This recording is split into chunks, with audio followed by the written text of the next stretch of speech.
Good evening there, ladies and gentlemen. My name is Kamikaze78 and welcome back to the PUBG Oceania Community Gaming League Season 2. Today we're playing with the High Top Division. Now, co-casting with me tonight, we do have Dwarf. Feel free to say hello, Dwarf.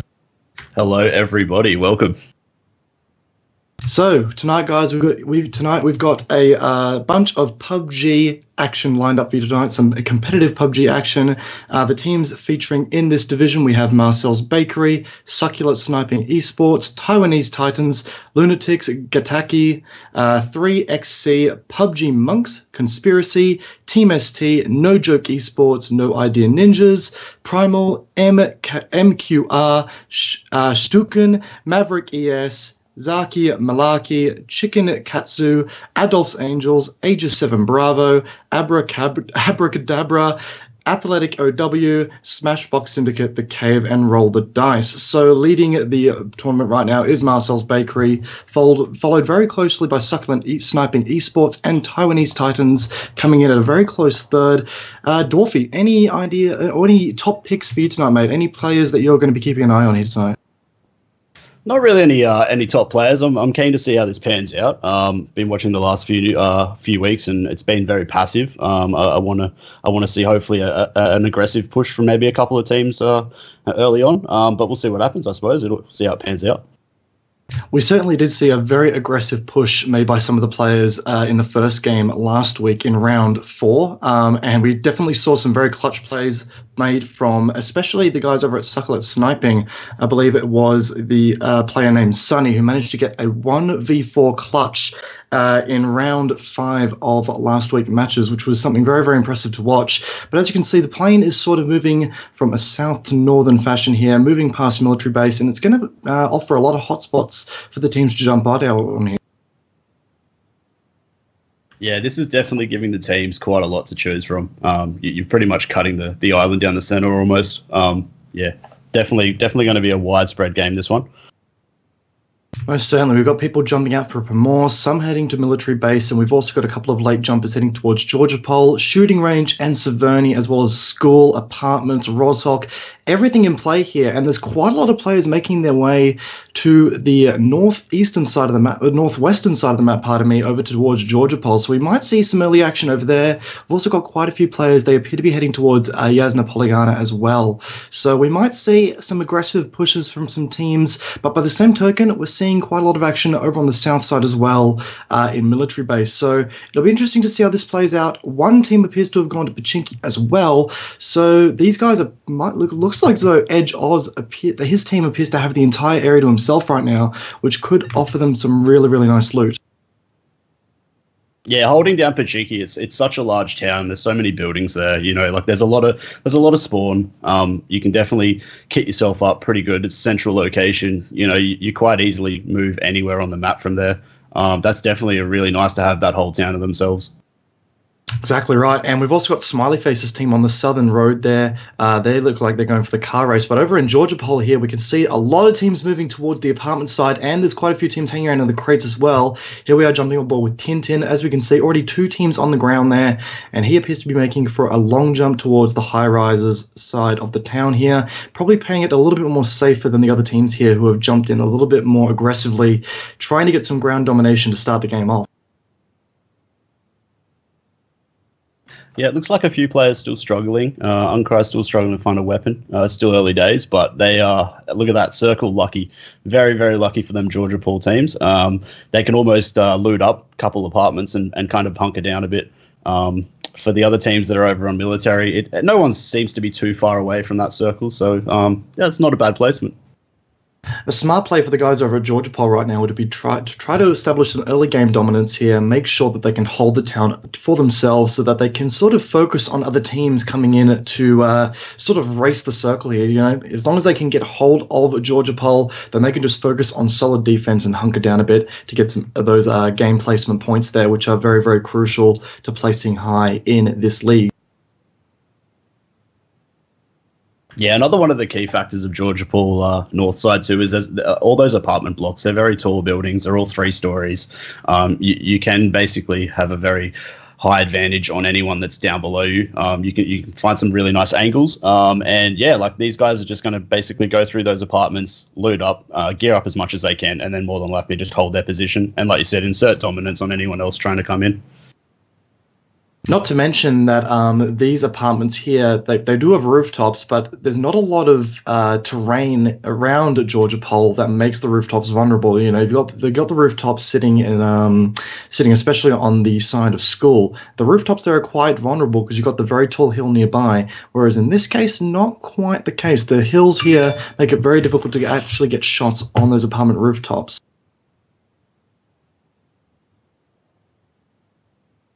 Yeah, it's going to be interesting for the guys that went to Georgia Ball containers, and they get to see whether they how strongly they actually push north, or whether they hold their position over there in containers. Containers is a really hard spot to kind of hold down. You leave yourself open for so many angles in those containers, so it's not really the best position to be. To try and hold a fort, but we might see a push across the river, and we'll see what happens, I suppose. Exactly right. And it looks like Blue Chum here, the guy that we're following right now, he appears to be all by himself. I can't see any blue markers on the map that represents where his team might be, so I've actually got no idea where his team actually is. In fact, his team have all jumped at Zaki, so in amongst the chaos that is Georgia Pole right now, of all the players nearby, he's the only person nearby. And we've also got to take note that a crate has just dropped into sort of like the Georgia Pole water opening there. So we might see a team who's bold enough to go chase down that crate and get some early game advantage with the gear there. Yeah, Blue Charm seems to be well and truly off with the fairies at the moment. But it could pay off. He could hold down a couple buildings, let his team sweep around from Zaki and get a nice placement there. Mid to late game. So it could pay off.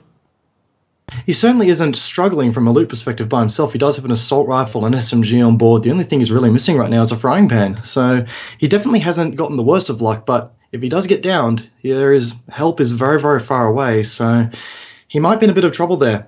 That said, though, we do have a bit of action that appears to be happening over at Pollyanna. I did catch eye on a couple of players there being wounded. The crate has just dropped into the water. It'll be very interesting to see what is actually in that item there. In fact, there's a Kark 98 with a compensator for a sniper rifle and a level 3 vest and a full medkit in there too. So quite a valuable crate for the early game here. Not the best, but anyone who's dying to get a sniper rifle, that might be their one-way ticket. Yeah, being in the position that it is, I don't see anyone more than likely going for it. Like I said earlier, with the higher ground advantage you have from those Georgia Ball apartments, it's quite easily an easy target for someone to shoot at. But yeah, it might be taken. Yeah, it's possible. With these sorts of PUBG matches, it's very possible. Disabuse currently climbing up the scaffolding as heading back to the Yasna Pollyanna engagement right now. Looks like we do have a team that's managed to survive all the shenanigans. B-Merc's team, and they actually might have just wiped out the enemy team there. It's gone down to 81 people left at this stage of the game, so some people playing a little bit more aggressively than what we may have seen prior to this. Policeman going for a bit of a looting session there. So Pollyanna appears to have had one squad emerge victorious here. Yeah, like I said earlier, like that's something nice to see. Policeman's team, I have come across them in some PUBG matches before, and they do play quite aggressive. They are. Here we go. Blue Charm's actually got himself a boat. He's got a boat and he's going. This is a man with balls the size of Uluru. He might be going to pick his team up here. I'm not too sure. No, he's just going to go for the crate. He wants that Car 98. He hadn't found enough gear, but it seems that you can never have too much. Look, at this point, the water is probably one of the safest places it can be, honestly, because, at the end of the day, he is by himself, and out here, this far out from anyone, he's not going to be taking too much fire, hopefully. And if he jumps back in the boat and starts speeding away to his teammates or towards his teammates and hits the coast of Zaki, he'll be able to rendezvous with them and, rendezvous with a bit more gear, which will make things a very, very nice, it'll be a very, very nice benefit to his team there. I think he should be counting his lucky charms with that one. He got out of Georgia Pool. There's quite a few teams in there. He's made it out. He's got a boat. He just picked up the only crate that's been dropped so far. And now, basically, like you said, he's going up to the north. He's going to rendezvous with his team, and he's got himself a Mil 3 and a Car 98. So he's going to be pretty happy with that. Again, got to appreciate his balls of steel there. Really, really do. That was quite an impressive play. Meanwhile, Mr. Matt Damon and KV2's team are, or K2V, sorry, they are sort of starting to edge really, really close to each other. We might see a bit of an engagement here, and might see a bit of early game domination from one of these teams here. Matt Damon's team do have the height advantage here, but then again, Terabad is out in the open. He's setting himself up for a quick and easy death here if the other team do get eyes on him, and they do. They manage to get a couple of hits on him before he prones into the bushes there to try and get a little bit of cover in and sort of get his team up there to cover him. Yeah, Terra's got a little bit of a deflate there, which is nice. As you can see, undercover Fob is just like panning around the side now. You might get a good angle on him here, but yeah, his team, Terabad's team, definitely need to either play aggressive or he needs to really pull out of the position he's in because he's not in a good spot right now. So yeah, a trail of smoke grenades would definitely help the situation here. But then again, with undercover Fob sort of making a flanking maneuver here, he might be able to get into position and finish off the kill here and sort of put Terabad's team into a 4v3 situation here. The advantage that Terabad's team does have here is the buildings. They do have a little bit more cover and a little bit more freedom to move around and sort of get some angles here. But in fact, we've got Gary sort of going down there. Someone getting a nice shot off there just to sort of turn the tide of the battle there slightly. This gives Terabad's team a little bit more freedom to move, and as you can see, Terabad has actually made it back to the safety of the town. Very, very nice play to whoever downed AK there. I did miss that. Yeah, whoever took that shot there and downed AK is it gave an opening for Terabad to reposition and definitely turn that fight. It was Terra that downed him. Very, very nice. So Archers let us know that it was Terra that in fact downed him. So very, very nicely played by Terra to sort of turn the tide of the battle there to, get from that really crummy position that he was in and make the most of it. So that's got to be commended there. We got K2V sort of in the building trying to get eyes on what appears to be Dark and Storm, trying to go for a flank maneuver here. If K2 can sort of get the jump on him, it might not pan out for them. They are getting held up here, though, and I do believe they're outside of the circle. So if they stay here too long, this might prove to be a very, very risky sort of maneuver for them. Yeah, Terabad's team, like you said, they do have the cover, but they are getting held up. Their time's being wasted. You can see them, Dark and Stormy, having a bit of a shot there, but yeah, they do need to move now.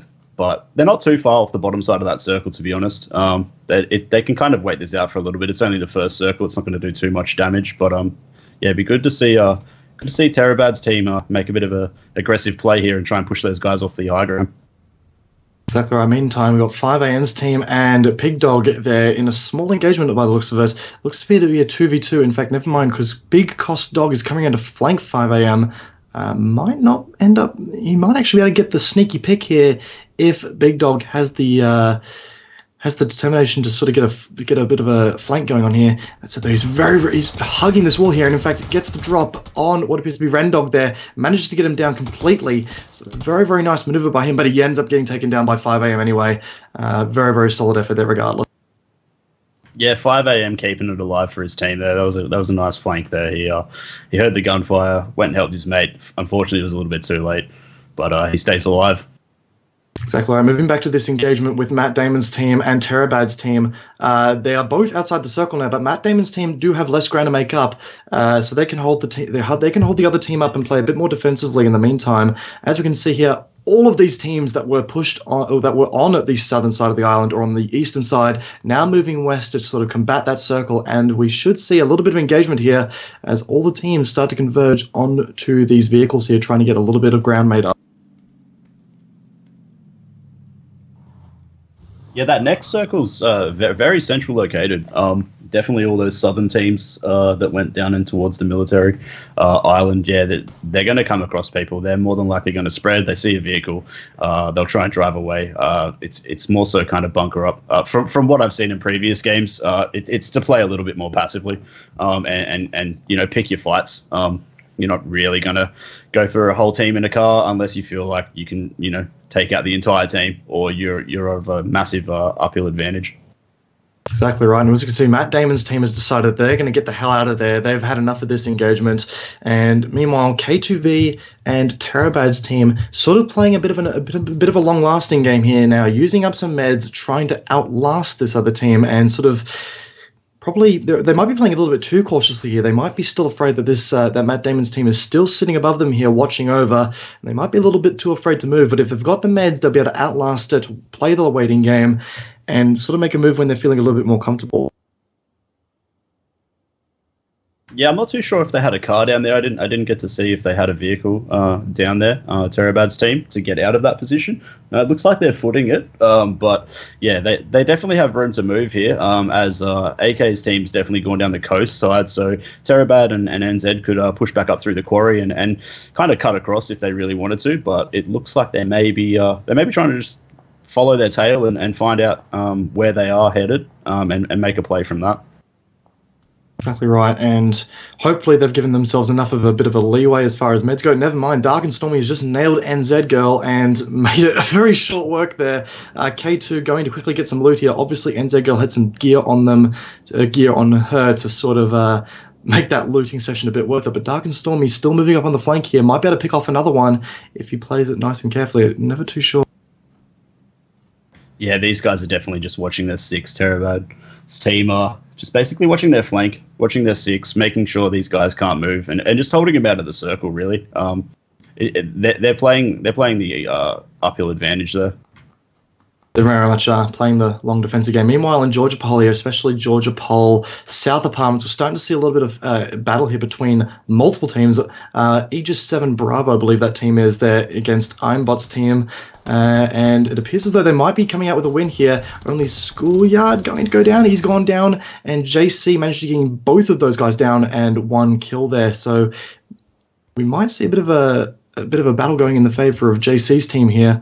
And Danizel coming around and flanking out Kiwi Warlord there and getting the kill on them as well.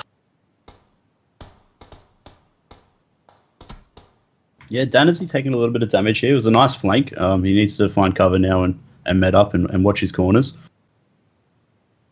He does. Super Grab just sitting on the top floor of that two-story there. JC and Danizel both appear to know that they are in there, so might be trying to figure out if they can, sort of get an easy kill there. Meanwhile, Ablett's bleeding out here on the far side of town. Doesn't have a lot of chance as far as getting matted up. In fact, he is going to go down permanently, and it appears as though Volcanas is also going to go down too, which will put the Aegis 7 Bravo team down to 2 members, which might be a bit of a disadvantage depending on how they play the game, but you never really know. In fact, no, never mind. JC has gone to pick up Volcanis, and they're going to be stuck there with 3 members left on their team now.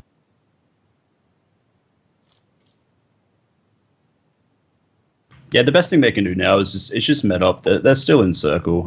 They've obviously had a decent bit of a fight there, a bit of confrontation going down. They've cleared it out. They've stayed alive. They just need to play the wait game now, really. Find themselves a good position and kind of bunker up. So here we got K2's team. They're going to be running back into Matt Damon's team there as well. We're following Terabad right now, and it might be a boat-on-boat conflict if they happen to run into each other at the same time here. And I do believe Damon's team was actually getting into a boat, so we'll have to see how this goes. I'm not entirely sure if Damon's team has taken off already, but if so, we could see a little bit of interesting, like a water version of Mad Max, if you will. These guys are struggling to med up, though, in time, so time might not be of their essence here. Yeah, that circle's just over halfway through moving in. If it does reach the next, it's going to be a hard circle to get into, but they're not too far off. But you can see Undercover Fob's team, they're just sitting on the edge in that boat waiting for that team to come up behind them. They only had 2 options there. It was either to cut inland or use the boat. And speaking of Edge, here we have Edge AUS picking up the MK14 battle rifle out of the crate here, the newest weapon to be added to the game. Hopefully you'll be able to put it to some good use. I've been looking forward to seeing this weapon get put to some seriously good use in this competitive setting, and he does appear to be very intent on grabbing that weapon and taking it with him. So it'll be interesting to see how effective it is in a more competitive environment. In the live games, it's been going to good work, and he's making a return now to Nutshot AU and his teammates there up on the hill, which would be an awesome spot to put that MK14 to good use. Yeah, definitely wants to grab the high ground advantage with that sniper rifle. They Terabad seems to have beached his boat up here. He's still alive. He's just medding up. Yeah. He's made it in, so he's just trying to keep an eye on this northern team, on undercover Fox team.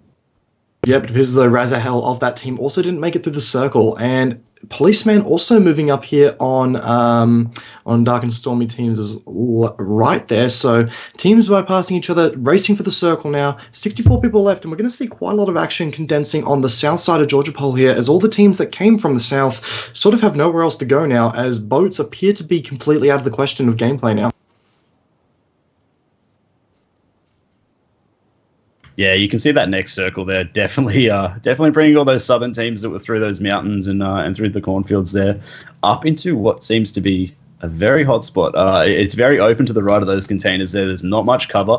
Like I said earlier, containers is a very hard place to actually hunker down in.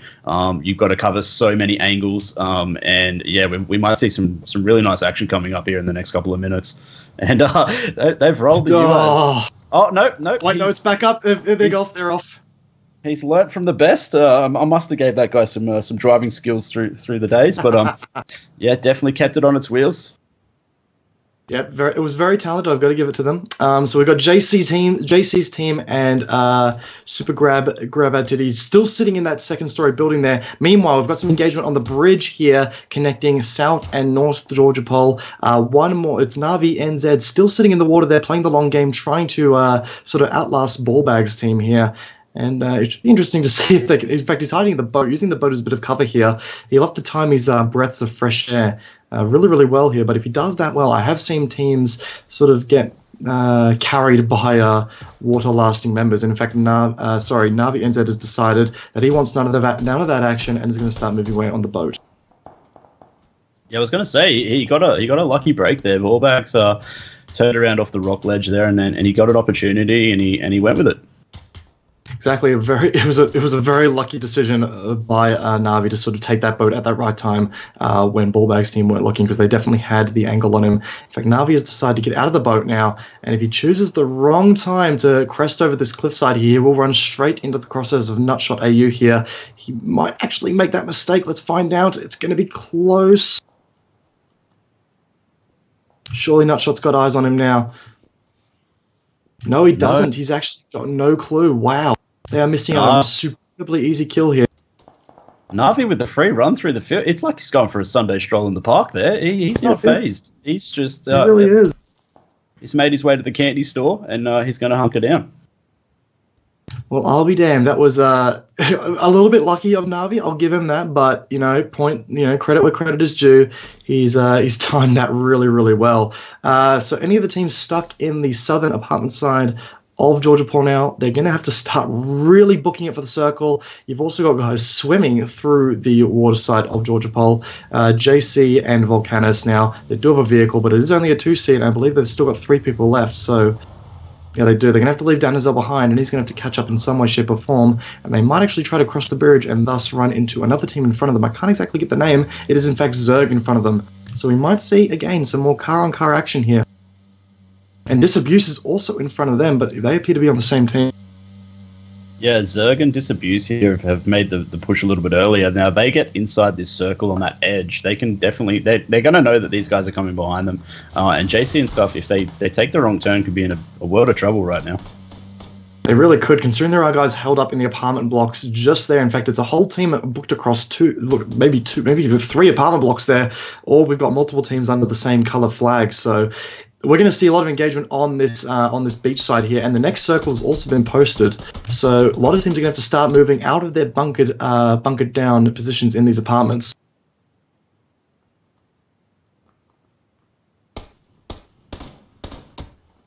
Yeah, you can see Dank here just holding up that top of that apartment block there. Just like I said earlier, just anyone that's coming in late to a circle, they got really lucky early on jumping down there. They've hunkered down for a while, and anyone coming in late down on that low ground has just got no advantage at all. They've got no vision, and they can get plucked off quite easily.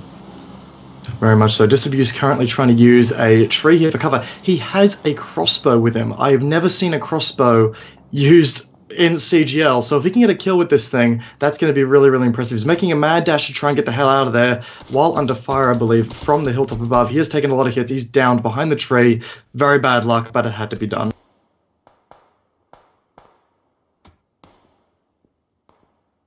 We have a crate that has been dropped very close by next to Zerg. I'm not too sure if that's been looted yet or not. Interesting. We've also got Untitled 26 taking down Neon Mimic as well. We've got the H7 guys, actually, Xfear now nailing and taking down JC. Making use of the power plant here. Knows Volcanus is behind him. Obviously made some sort of audio cue to signify that he was there. In fact, he is injured. Volcanus taking a hit from somewhere. And Xfear, if he manages to get the peak on Volcanus again, he might be able to finish him off here. He has got the angle, and Volcanus is actually making a move down the wall. This could be a bad decision for him. Danazel also trying to go for a flank around the side there. He's, in fact, what appears to be across the road there. And there's Volk. He's downed. Not a chance in hell. Fear's going to get chunked by this blue right now. He made the decision, which was good in my mind, to take that shot there and wait it out. Hopefully he should make it into the circle. Well, he's got a long way to run, and his two teammates are ahead of him. Basically, Fear made the decision there to sacrifice himself to cover his teammates as they moved up. It's a risky decision to make, but a fair one. If he's got the meds, he'll be able to tank the circle, maybe even make it. But it's going to be a close call, that's for sure. This crate is right in the open. You've got to have some true balls of steel to actually get there and grab it. And it is an AWM in that crate. So whoever decides to make the dart for it, it could be rewarding. But then again, we are moving into the stage of this game where, you know, long-range sniper-like engagements, they're harder to make, and it's definitely a much more faster-paced game now. So a sniper rifle might not be the best reward in this case of the game. No, this is definitely the world of ARs and SMGs this late in the game. An AWM is nice, but you miss and you peak for too long, like that can cost you the game. So exactly. Guys like to use the ARs and SMGs in these closer quarter scenarios. Exactly right. We've got PowerAU currently trying to pull a flank on Smiley Face by the looks of it. He is playing a little bit more of a passive game right now, just biding his time, waiting for the right moment to strike. And it looks like Ballbags and Smiles is making a move on Yazuri, potentially. He is making quite the sprint up there. In fact, looks like they do have one person down over here. So Smiley and Smiles looking to make a bit of a capitalization there on the guy that they downed. They do have to deal with smoke covering these guys off. But a couple of grenades, well-placed grenades at that, will definitely serve to be beneficial here. Yeah, Smiles and Smiley really need to finish this off as quick as they can. They know that their left is quite open into that field right now. A simple Kar 98 can take these guys out quite quickly. So they do need to finish these guys off and get that tree cover to their advantage. Very much so. There's very little cover out here now, so they need to make this a short and sweet engagement. Don't get hauled up for too long, and don't get tunnel vision for nonetheless. In fact, they've decided they're going to finally sort of get the hell out of there and instead use the circle to their advantage to finish up Yazuri and Recons over there. So hopefully that plays off in their favor. Got a lot of engagements happening now on the very edge of Georgia Pole Actual. We've got some nice shotgun gameplay there going on from Nudinator, managing to get the down there on Uncry, I believe that's how you pronounce the name. Yeah, Uncry going down there. Just he rushed that corner. He needed to. Circle's about to move. He had to make a decision. He went for it, and an SMG in that situation could have been a different story. But a pump action shotgun close quarter to the face, that doesn't have a happy ending. And Navi's just hiding in the bathtub. This man has plays off the game. He's had a swim in the river, and now he's having a shower. He's getting that salt water off him, and he's making a move. He's going to moving up behind a Nudinator. He might actually get the drop on him. He is going to get him. Oh, unless he chokes. No. He has choked. Oh. He's whiffed it. All that time in the water, his wrinkly hands couldn't pull the trigger fast enough. Yeah, that was unfortunate for Navi there. Very unfortunate. Look, I've got to hand it to him. That was some excellent determination there. Never gave up. Always made the most of the situation. Sunny getting knocked out of the vehicle there earlier as well. One of the top players from last week's games. Out of the competition now. So we're now down to only a few teams left with 17 remaining. And they're all pretty spread out through the circle right now. We've got Smiles' team over here on the northwestern corner. We've also got another team down there sort of hanging around by the river. One by the bridge and one on the very outskirts of Georgia Pole. Yeah, it was a good decision by Smiles earlier to disengage that confrontation up to the north there. It's given them a prime position up on this hill here. You have, as long as you can cover your flanks, you've got pretty good angles on most people that it will be within this last couple of circles here. Exactly right. Smiles there just saying to XPL, get off my hill, you bastard. This is mine to own now. Quickly making the very aggressive push on him. And now we have actually got what appears to be Zephyr's team making a push on this flank here, finally moving for the circle. They don't want none of this action. Zephyr actually really low health right now, getting knocked down what appears to be by Reprimire? Yeah, Reprimire. Power AU still swimming in the water. He's going for a nice bath there. And Repra actually getting another down there, making good work with that Scar-L, taking advantage of its low recoil to really land some hits there. Yeah, Rep was in a really good spot there, being a bit of a troll under the bridge, but it's paid off. They didn't pay the fee, and they don't get to pass. Exactly right.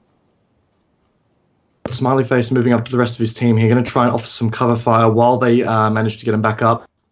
Circle's getting really small now, so it's going to be quite the condensed little engagement here now. Not a lot of cover out here. In fact, Smiley and his team, they've got the high ground advantage now. They've got the top of this hill here, so they do have quite a lot of visual over the entire playfield now, which will serve them well through this final stage of the engagement here, making good use of the Kar 98 here.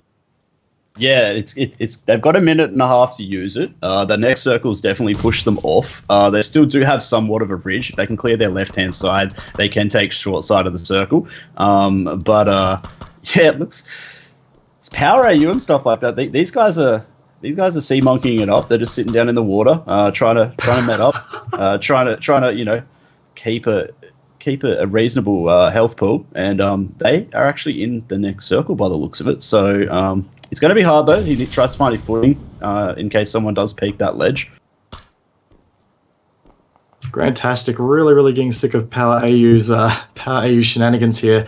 Trying to watch his back here, but he knows that if he leaves Power AU unattended for too long, he is going to get flanked here, and the circle is going to force them to move towards Power AU's direction. So they might just have to pull a mad rush on him to try and get him out of the play here.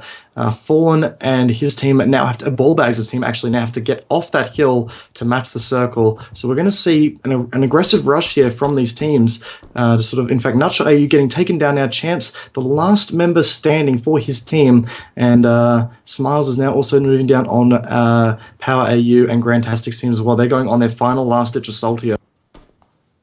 Yeah, Smiles' team had that good left-hand edge there, but like if Power plays this out smart, he could actually come up with the goods here. He needs to get rid of the guys to his left that are under the bridge. But yeah, in fact, as we say, that Rantastic and his mate are actually making a move on Power AU now. But never mind, Smiles has got something to say that. He's like, no, you're staying in that circle, buddy. Yeah, Reprimire getting taken down there as well, and Champs on some very low HP. Power AU is actually in a quite good spot, and I don't think Smiles' team actually know he's here. They do now. He's taking shots. Oh, and it's final. Good night. Oh, that was a good play there by Power AU, staying into second. Didn't fortunately get any kills, but second place for his team. He held that edge there for quite a long time. That was very good by Power AU.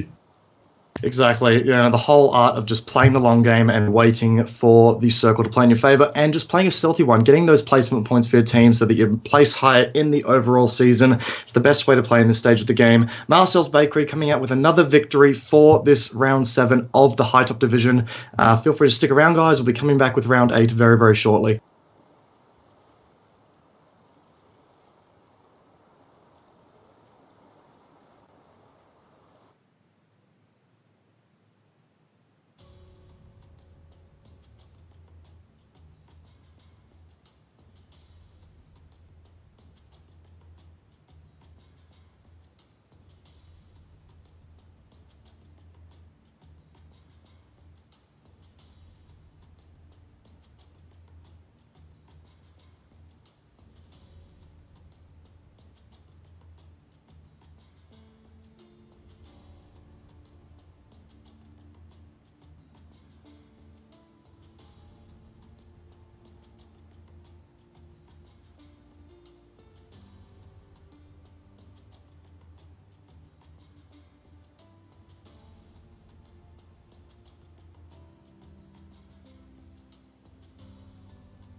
Alrighty then, guys. Welcome back to the PUBG Oceania CGL. We are in for round 8 of the high top division.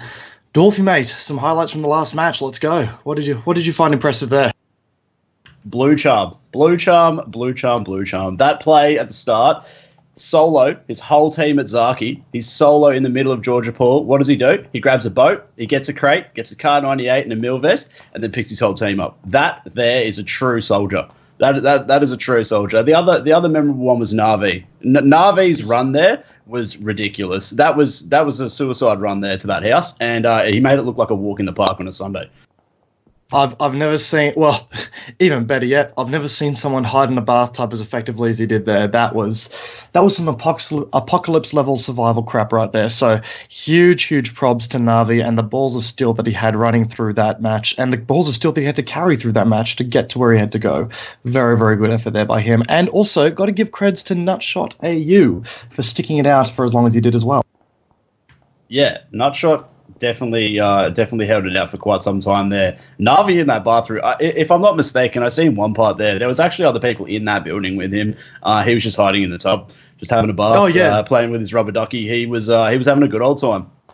They definitely ran straight past him. So just to recap, for all of those who missed the last match, we had Marcel's Bakery coming in at number 1, Smashbox Syndicate at number 2, and No Idea Ninjas coming in at a close 3rd. So it was a very close game. Some teams getting some very high scoring points there on the card as we move into round 8 of this CGL. So where's the plane going over? Let's have a look-see. It appears to be heading directly over the map here. No, never mind. It is moving in from the northwest, heading towards the south side of the island.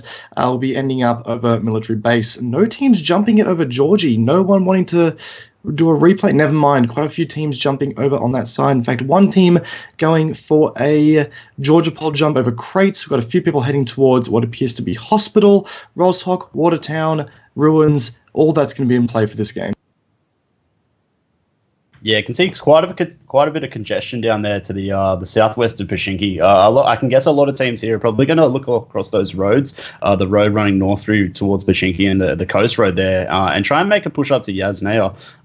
It's quite a big town, quite a lot of loot up there, and obviously quite a long way away from the plane's flight path. So I can see a lot of teams definitely probably pushing up to that northeast corner. The wall of players heading towards Roshawk, Pochinki, even the car spawns along the southern road of the North Island there. Just anyone looking for a car to sort of get some distance. Quite a few people actually turning away from that block of players and starting to make a dart over towards the ferry pier and Primorsk. So quite a few people making last-minute decisions here. Might see a few players actually going for the long jump towards Primorsk on second thought. But we've also got what appears to be at least 3, maybe 4 teams heading over Novo and military base. Quite some interesting spread. Quite a bit of interest. An interesting distribution of players here in this game.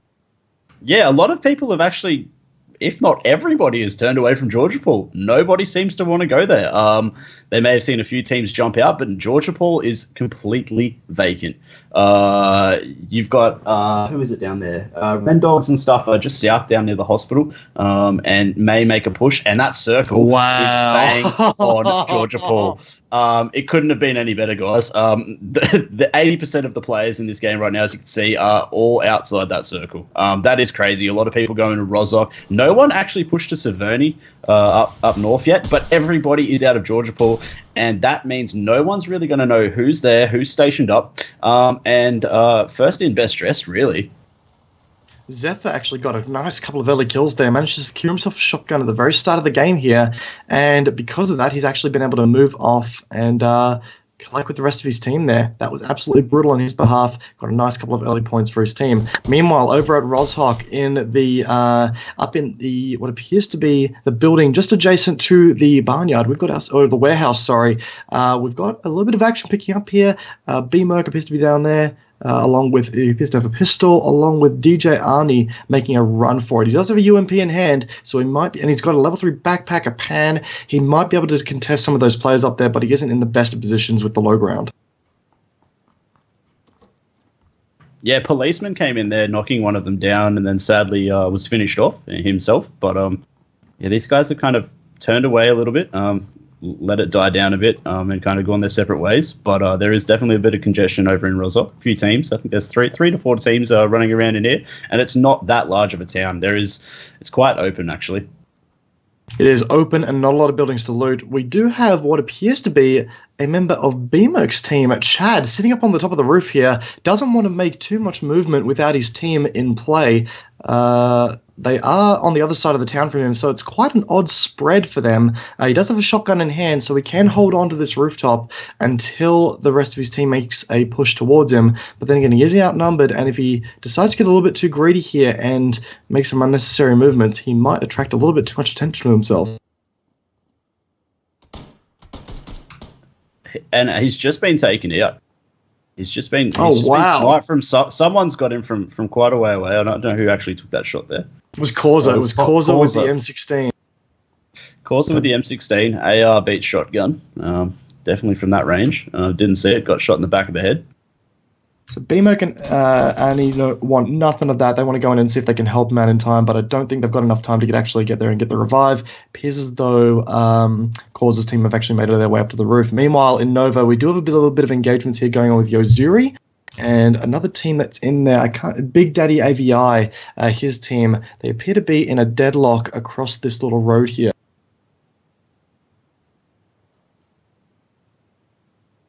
Yeah, Yozuri trying to get a bit of an angle here, just trying to peek, trying to see who's around.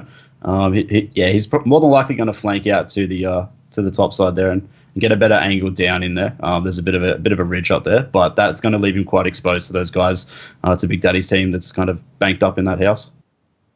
Considering that he is only running a shotgun here. Meanwhile, we've got Keep It Real sort of hanging up on top of the hill here. He's got a bit of an advantage position over Zuri's team here. He does have a bit of a high ground advantage and might be able to pick up a couple of kills there if he positions himself right. Zuri is moving directly under him, so if he decides to peek at any point in time now, he might be able to put Zuri's plan of flanking straight into the ground very quickly. But that is, of course, assuming he decides to make the move.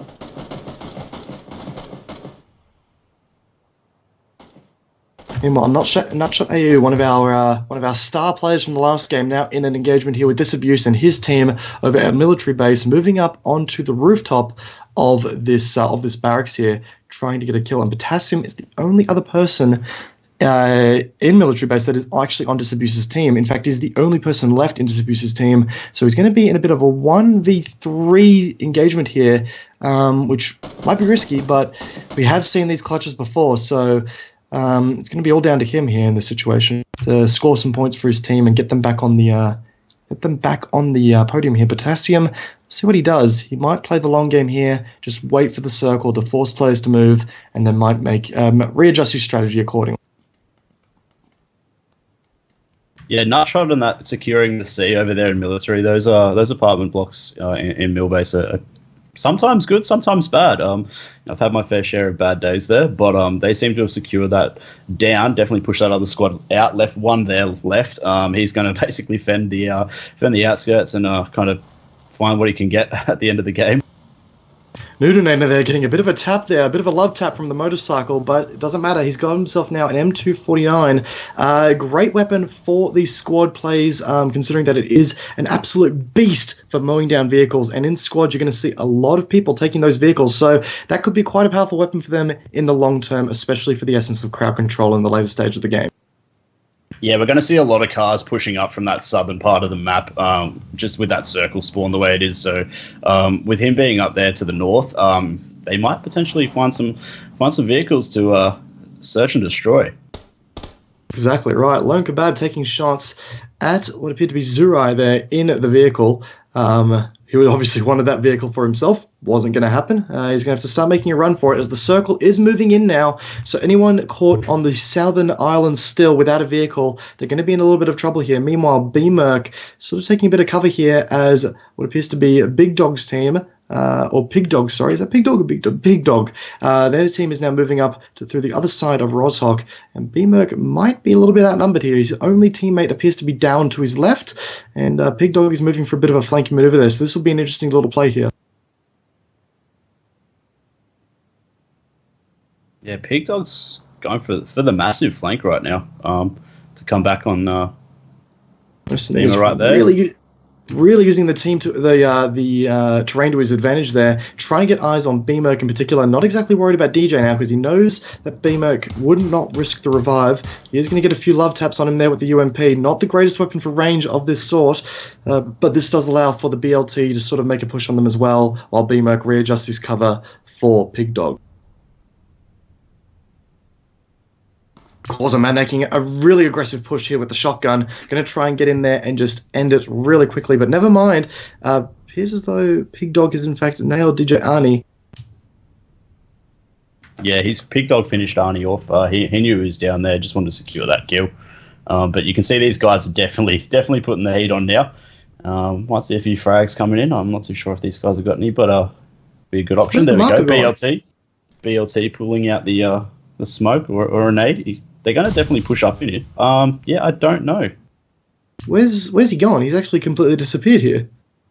Well, that seems to be a first. He's Hello, knock knock. Anyone home? This could waste a lot of time for these guys.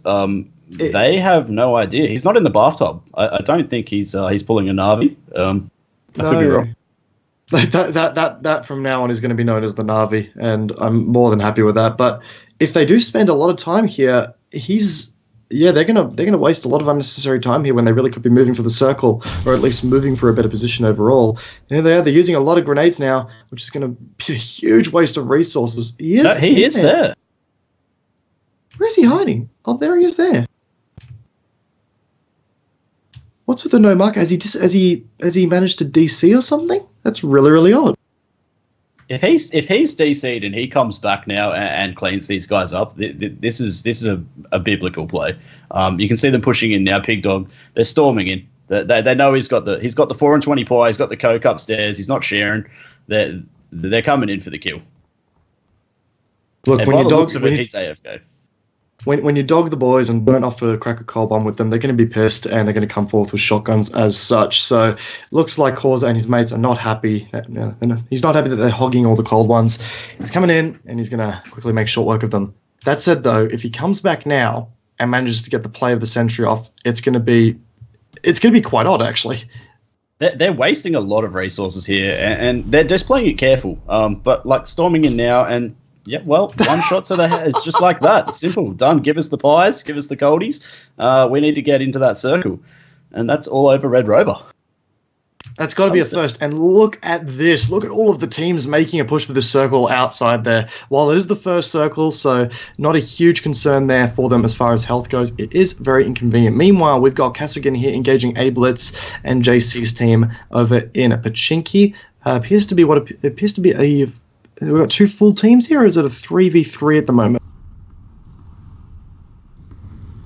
So we've got a 3v3 going on right now between JC, A-Blitz, and Danizel versus Kasigan, what appears to be Grantastic, and his teammate as well. They've been Dr. Fidget Spinner. There. They might be able to get a nice little angle on JC if someone flanks up to the top of that church. But yeah, the blue coming in now, people tend to panic when they see this, but it's only first circle, so it's not going to do too much damage. These guys know what they're doing. But yeah, you can see Grantastic now making a flank up, trying to get that angle on JC. He misses his shot. It's the first circle. They do not have a lot of room to go at all, and basically it's a matter of like these guys now deciding that they're going to go ahead and get a position on the circle so they can catch JC and A-Blitz off when they make their move.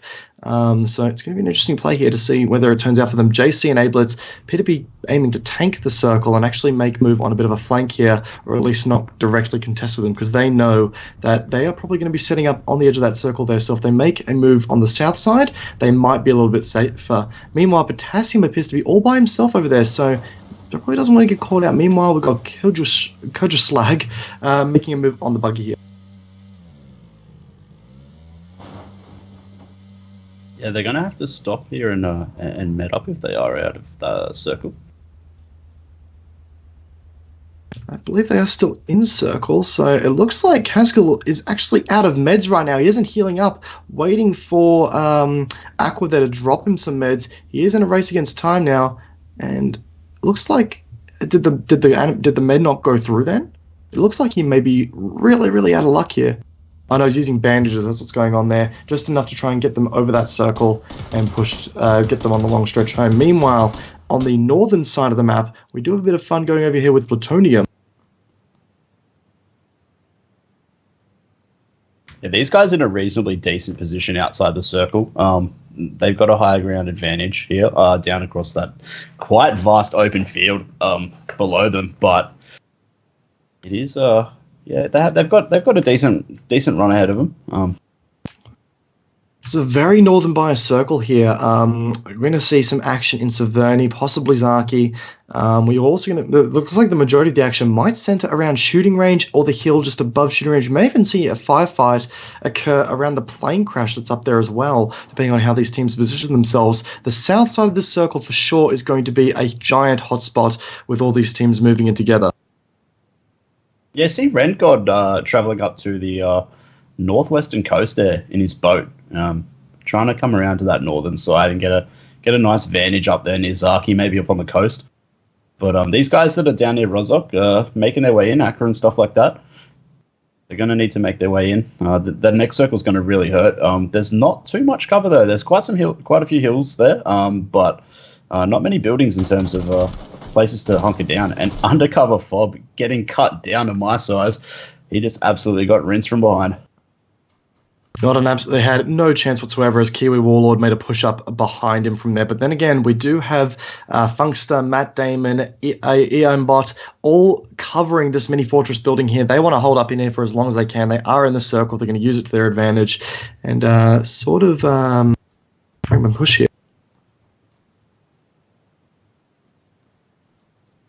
So it is that we do actually have two separate teams going on here. Yeah, we now have what appears to be 5 players all grouped up here in this building. Matt Damon, pardon me, is actually Matt Damon's in a separate team, so he's currently holding out in this building by himself.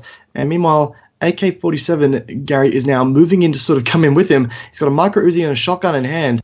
So they've got the close quarters weapons to hold down this building here, but it's a matter of numbers. And there is a buggy actually parked up in the garage of this building too. So obviously it was a very frantic push to this building, and now it's an awkward standoff to whoever wants to move first. This building is as packed as a Centrelink on a Wednesday. Like there's so many people in here. I can't believe it. Someone's not getting their dole payment today, but we'll find out who it is in just a second. And you can see Kiwi coming down the stairs. He's jumped in that buggy. AK-47, he's just cleaned him up. They now know that someone else is in this house with him. Aimbot very, very close there. With a bee's dick of health there left to go. It's all down to what appears to be, who was it? It was Matt Damon also in there, but it looks like they've been wiped out. As we said, advantage in numbers there. Unfortunately, didn't play out for them, but got to hand to them. Very ballsy move just to sit in the office of that building there, and a very, very nice push there to kill, to make the push on the buggy there when the driver jumped in. Yeah, Gary almost getting aimbot there, and aimbot still on a slither of health, push back in for that re-engage. We got Traz and Halfway Crook. Have obviously heard the gunfight around this building, and nice headshot there with the Kar 98, knocking out aimbot, who just met it up. It could have been on slightly less health, but yeah, these guys are trying to secure this building. They know it's in the circle, and well, they want their payment too. Basically, and they've got the grenades out. They're ready to start storming this building. It's going to be a 3v4 here. We've got Halfway Crook sort of sitting at the back here. Might be able to get a push on this window here. In fact, he's got the angle. The window isn't giving him the best of angles though with those bars in the way. Managed to get down on 2 people there. Very, very nice shooting. And Crook making a massive play for his team there. 2 guys down, bottom story, gives his team the opportunity to move in close quarters, clean those guys up.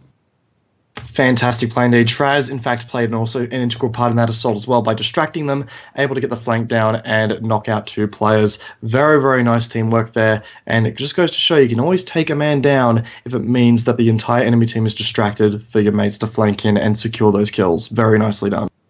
Yeah, this just seems like wave after wave. If Pig Dog's team and stuff like that may look to secure this, no, they're turning around. They're going back down. They've seen the next circle. They're going to pick short side. They know their 6 is clear. They've moved out of Rozok. But yeah, a few teams bunkered out in these very few buildings that are actually inside this circle right now. And as you can see, there's like 2 or 3 teams in close proximity here. We've got Untainted sitting on the rooftop here. Obviously doesn't want anyone disturbing on his premises here. Kind of wants to turtle it up a bit. Meanwhile, Big Daddy AVI, he's moving around a lot downstairs. He obviously doesn't want none of that action. Kind of keen on making a push up here, but Tainted will have the advantage. So it's gonna be interesting to see how they decide to take this. So it looks like Untainted's team is also in the building to the right there, or to the other building of this little compound, if you will. So if Untainted gets into trouble, it actually gives his team an opportunity to move up and flank these boys while they're focused on him. So this could play out well, but by the same token, it's going to come down to some really, really nice timing for them to really get this to work. Yeah, the moment keeping it real and Big Daddy push in here up to Untainted. Untainted needs to hold his ground. If he can get a kill or something and block that staircase and let his team push in behind at the same kind of time, it could be all over. But like, he's just sitting upstairs. He's playing it cool, keeping it calm and collect. The one thing that Hades can really do to help out Untainted right now is not move a muscle. Sort of play the long game, wait for this other team to make a push up, and then flank accordingly. Meanwhile, we've got Na'Vi and Champs in the dead center of the circle here. So, in fact, the teams have really condensed now. A lot of people have actually dropped off the face of the earth with this latest circle. All of those teams coming from the south, all sort of having to, engage one another, has really filtered out the player base here. Yeah, the southern side of that circle seemed a bit of devastation in the last 5 to 10 minutes. But, yeah, these guys that are in these buildings, they've been blessed with the next circle. Kind of being on top of them. We'll see where this next one goes, but there Hades coming in here trying to just put a bit of pressure on these guys, giving his team a bit of chance to move. Basically sticking up for his mate, telling him to get the hell out of there. Meanwhile, we've got Rendog being engaged by VPRC right now. Sort of a beach to house combat. Meanwhile, the guys that are on the beach do have to get moving up towards this compound, otherwise they're going to get caught out by the circles. This is going to be an all-out assault here. 5 a.m. has been downed, so the guys in the house here, being Nudinator and his team, have actually managed to sort of put these guys on the back foot here. Another one of their teammates has gone down as well. I believe that we've got 5 a.m. down there, and I couldn't quite catch the name of the other player that was down as well. But these guys, Nudinator and his team, have really got the advantage now.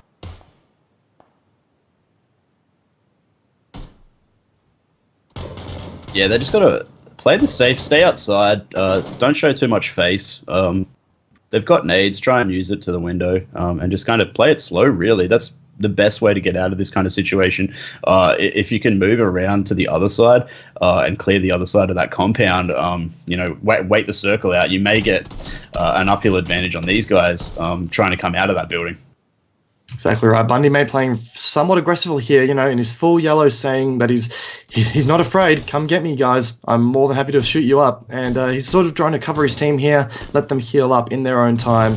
And he's doing a pretty good job right now, keeping the pressure on. Meanwhile, Nudinator just went down in the building there. No idea where he got shot from. It was quite a brutal hit there, actually. 5 a.m. Now really making the push well known here, getting straight into the building. BRPC has gone down as well. This is actually all falling apart for Nudinator's team. Oh, 5 a.m. almost getting the clutch there. Very, very close to doing so, and he's gone. Wow. Really, really good effort from that team there, from 5 a.m.'s team here. Really did put in their full effort to try and take over that house. Did not go down. Didn't quite work out for them, but it was a solid effort. We got the bakery boys up. They love their heels, don't they? Going for that chicken dinner. They need to make some more pies. They're holding this hill nice. They seem to find a hill, and they like the high ground advantage. And look at that, Smiles just raining fire down there. Most certainly is. What is this? Stood no chance against Smiles there. He thought he was covered, thought the grass would defend him enough, but that bright yellow helmet just did not serve him well. And what is this? Getting taken out very smoothly there by Smiles. Meanwhile, you've also got Smiley Face flanking around ever so slowly on recons there, trying to get up a nice little kill there. Circle is ever so slowly moving on to shooting range as well. So as I said before, we might see a bit of an engagement around shooting range. It's going to be a first for this PUBG CGL, I believe.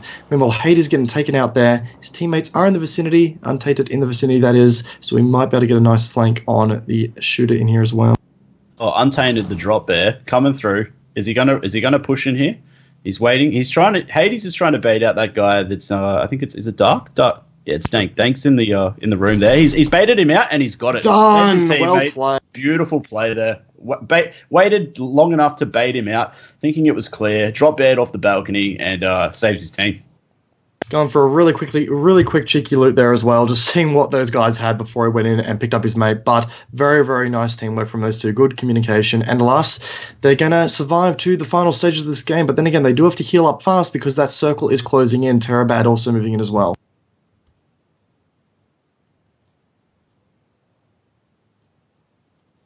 Yeah, Navi's team hunkered down in this tail end of the plane here.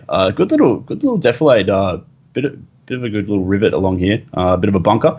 They can sit here and kind of pluck off. They just need to watch so many angles. It's the only problem with these kinds of positions. They are good, but you can be taken from, like, someone peeks a ridge that isn't getting covered, and you can be team wiped in a matter of seconds. Exactly right. So they've got 3 angles to watch now. You've got JC and Ablitz's team currently engaging another team down there. I couldn't quite catch the names of them. Meanwhile, you've also got Aqua's team moving up on the southern side as well. So they've definitely got their work cut out for them. And it appears as though, yeah, Ablitz now getting a couple of shots off on those guys over there, but he is being hit heavily. He will get taken down here by the circle. Oh no, he just escaped by the skin of his teeth. That was close. In fact, it does go down from gunfire though. Very unlucky there. JC moving up towards the trees as well. He's the last one of his team, and he gets taken out as well from Navi in the back. Again, Navi in that position of the plane serves them very, very well. Yeah, I'm not too sure where Smiles' team, the guys from the bakery, did they move off that hill? Obviously, they would have moved up around, or... They're sitting at the back of the shooting range down there. So they're actually playing uphill now. There's quite a few good defilades and a bit of a tunnel down there near the bottom of the shooting range. So it'd be good to see what those guys try and pull off in this later game. Exactly right. You've got Halfway Crook here. We're following him as he attempts to get a grenade here on Grantastic. As we can see, a circle here forcing a lot of players to play semi-aggressively here as they all get closely pulled together. This circle has definitely done a good job at forcing all those southern players to, start shooting each other. Grenades going left, right, and center here from Traz and Halfway Crook as they try to cover Aqua and make sure they can get the teammate back up. Grantastic goes down. Perfect shot there from Traz. Got the angle on his leg there by the looks of it and was able to secure that kill. Very nicely done. Yeah, Traz made a good low HP flank there and got a nice angle behind that tree. Trees can't be covered by 360 degrees. You split it up and you're done for. It's as simple as that. Traz trying to go for the sneaky revive there on Aqua. Didn't quite go to plan though, as Cassigan was able to just get the slightest peek on his head. And meanwhile, Aqua goes down for good now. So it's now what appears to be a 1v1. We've got one player from each side left standing. It's going to be a battle of wits here. And it looks like Halfway Crook wants none of that. He's going to get out of there, and which is going to be unfortunate for him because it's going to allow Cassigan to potentially revive his teammates. Oh, it's come down to the wire on this one. He's opted for the res. This could work out unless he pushes him now, which Halfway has kind of flanked away. He's grabbed the Kark 98 out. Hang on. He's not done yet. Circle's also moved in on that team as well. So Halfway Crook might have actually made the better choice there to push away with the circle and waiting for it. He has actually knocked Cassigan out, but Champs has sighted that engagement and taken full advantage of it and knocked him out of the game. Champs actually appears to be all by himself as well, so he's making a break from the circle now. He's really got to get a move on, but he's going to run right into the clutches of 2 teams that are sort of moving onto that same position as well. So depending on how Champs plays this, it could be devastating. It could be really, really smart at the same time. Yeah, he's going to run into Causa here. There's not much cover, but these guys aren't really looking left. They have the bakery boys are open up in the right-hand side, coming out of shooting range. He has gone down. Yeah, Navi managed to pick off Champs there. Very, very unfortunate for Champs, but he did make a very solid effort. Managed to get a couple of extra kills there for his teammate. In the meantime, we do have... come on, sort of aiming down towards BRPC's team, I believe. Very, very open field circle here. Not a lot of cover at all. We're going to see a very, by comparison, I think this might be a very early game finish. We've got Fat Texter engaging what appears to be Smiles down there in at the shooting range. He's got the ACOG scope and sight on. It's Smiles managing to crack the healing there as well, but he is on the fast-moving side of the circle, so he's got to start moving before Fat Texter, which might be their downgrade. That said, though, Fat Texter has been taken out by BPRC, sorry. Yeah, BPRC's team's taken that short side flank and just plucked him off there as he was opening fire. He wasn't looking left. He left himself open and vulnerable, and BPRC coming through. Goddard's looking to take advantage of that. If they've got some grenades now, it would be absolutely perfect. They'd be able to nail this entire team as they are so close together. Getting the spray down on BPRC once again, and also getting Daily Fergo as well. Godless going down, however. Sorry. Yeah, Godless almost getting that team wipe, and I think his teammate finishing him off there. It may have been... Is it Plutonium? Plutonium finishing off that squad. Going for the quick res on Godless. I'm not too sure if he's going to make this circle. He's going to have to really rush it. Godless not making it all there, sorry. So we're down to 4 teams left, with Potassium being a sole survivor here. He does have to watch both his sort of immediate right and left here. He's got a player on either side, but then again, he's in a really good position. He got some hard cover. Plutonium going to probably crest this hill any moment now, but he's also got to watch out to his... Actually, no, never mind. The guy to his left has just been nailed, so he might be able to get the advantage here and take out Na'Vi or get some early shots on these guys while they're dealing with Plutonium. Never mind. So it's now Potassium. Well, Plutonium. 1v4 situation. Polonium, sorry. So you've got Polonium versus a 1v4. Will we see another clutch? Well, let's find out. Let's see if we can do it. These guys have the uphill advantage. There's not much cover down that bottom side. These guys always taking out resolves. Quick headshot. Nice hit there with the Kar 98.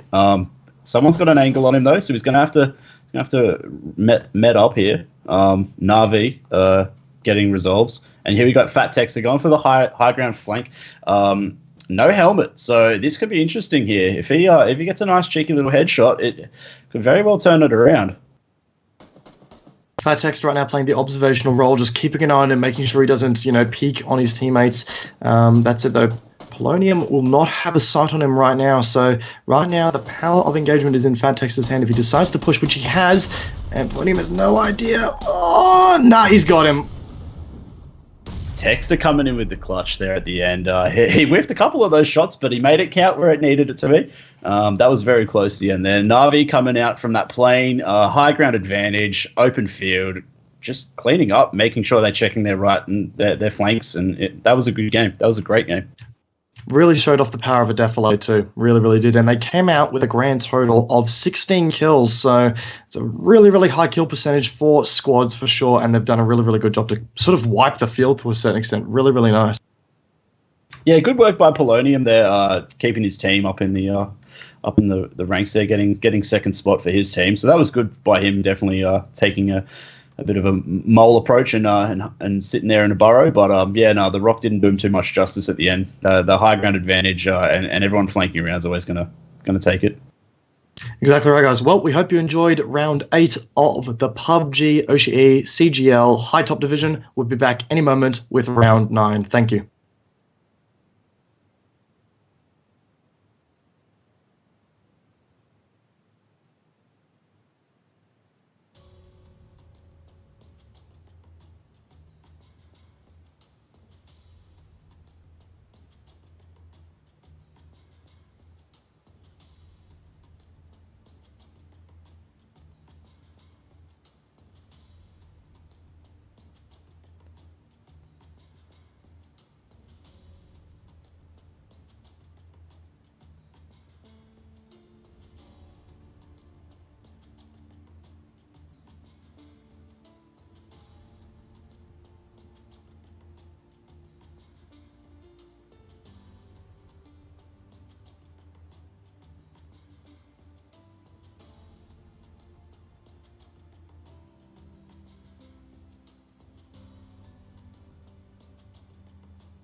Alrighty, guys, welcome back to the PUBG Oceania CGL High Top Division for tonight. As we can see, we're ending the 3 games of the evening with a nice and beautiful sunset. Dwarf, any plays from the last round, mate, that you want to talk about? There was a few good plays, a few great ones. I think Gary hunkering down in that bottom of that building down there and taking old mate out on the buggy was a good play. But yeah, no, all round pretty steady game, pretty solid from everyone, really. It was there was some really aggressive plays in there as well. Navi's play in the plane defilade there, or in the defilade caused by the plane wreck, that was really, really swell. His entire team did a really good job to cover all of the angles and sort of make sure they didn't get caught out, especially considering that there were so many teams moving on them at one point there. So that was also a play worth mentioning there as well. Yeah, getting a bit dirty there in that ditch. Good to see. Always got to get down to earth sometimes, get dirty with the engagements. Polonium as well, whose name I butchered horribly, and Twitch chat noticed that, so sorry about that, guys. But Polonium also did a really good job, considering that he was the last person left there for his team. Managed to, do a solid effort with knocking one of the players out, and sort of got a well-deserved second in there for his team as well. Yeah, potassium there. I've been told to call you something else by somebody else. Your name is now Kamikaze, because someone didn't do Chem class. So we have Kamikaze and Dwarf plays, guys, hosting tonight. So yeah, we changed casters for the 3rd round. Exactly right. No, it happens. It's all good. I was trying to find potassium, but I couldn't see what team he was on.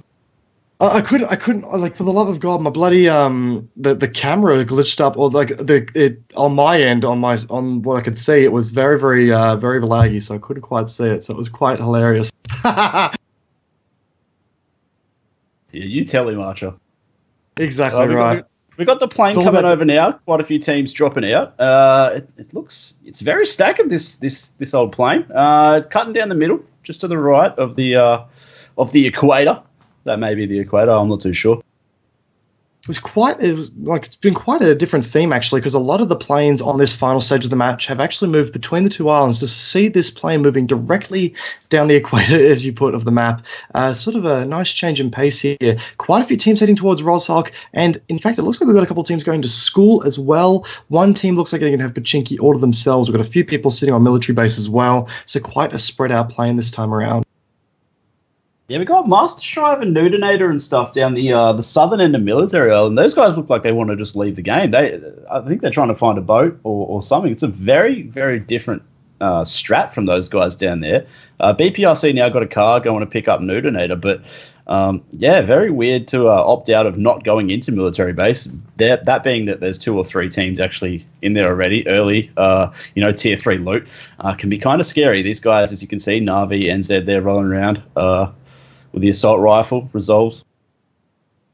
Exactly right. Grandtastic and what appears to be Gaskin and their team, Dr. Fidget Spinner as well, all up on the other side of the military base. They're getting some loot, one of them in the flight control tower as well, which can often offer some fairly decent loot there if you're lucky with the loot drop rate as well. Meanwhile, Nudinator still sticking to the coastline, funnily enough. And meanwhile, we do have some engagements happening in Roshok as well. It looks like the BLT and his team appear to be in the thick of it. And we've also got a bit of fighting going on with Luke Ultra and Funkster over in the apartment block just near school as well. So school was left uncontested, but the apartment blocks nearby have served to be quite a little engagement area as well. We've also got Danizel in eye shot as well, but I don't know if he's actually near the apartments. Yeah, Smile's just taking down Tintin with a good old Barbara haymaker there in the apartment. It might have been, but yeah, just got rinsed there. No, so we're running with Luke Ultra now. So we're running around with Luke Ultra and Electric, but it appears as though the other half of their team are actually further north, like all on the way on the other side of the map, north of Stalba, if I could see correctly. Yep, they are. So Suko all the way up there. And so they've managed to go for a bit of a duo strategy here. See how it works out for them. It looks like Suko might be down, or is Suko just taking someone out? No, Suko has in fact taken out Mr. Cheng Lo. So often it appears as though it's working out for them. Yeah, that's a very big split in that team. We'll see how it plays out, but having only one person to back you up is not the best idea in a squad, especially of this caliber. Exactly right. Considering we are dealing with a league of players that are very skilled, in a 2v4, these skilled players are able to capitalize on that outnumbered advantage. As we've been seeing throughout the entire season, lots of players going for nice flanking maneuvers and making advantage of these defilades and cover options they've got there. So a risky strategy, but one that might play out for them. Meanwhile, DJ Ani, is moving up on keeping it real by the looks of it, with Chad and Policeman covering him to a certain extent, and Rabs appears to be on that flank as well, but he is on low health, sort of using the water for cover right now. Danknam also taking some hits as well from DJ Ani as well.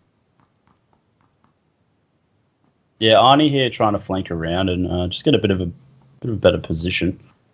He got those few shots off, and now he's trying to regroup.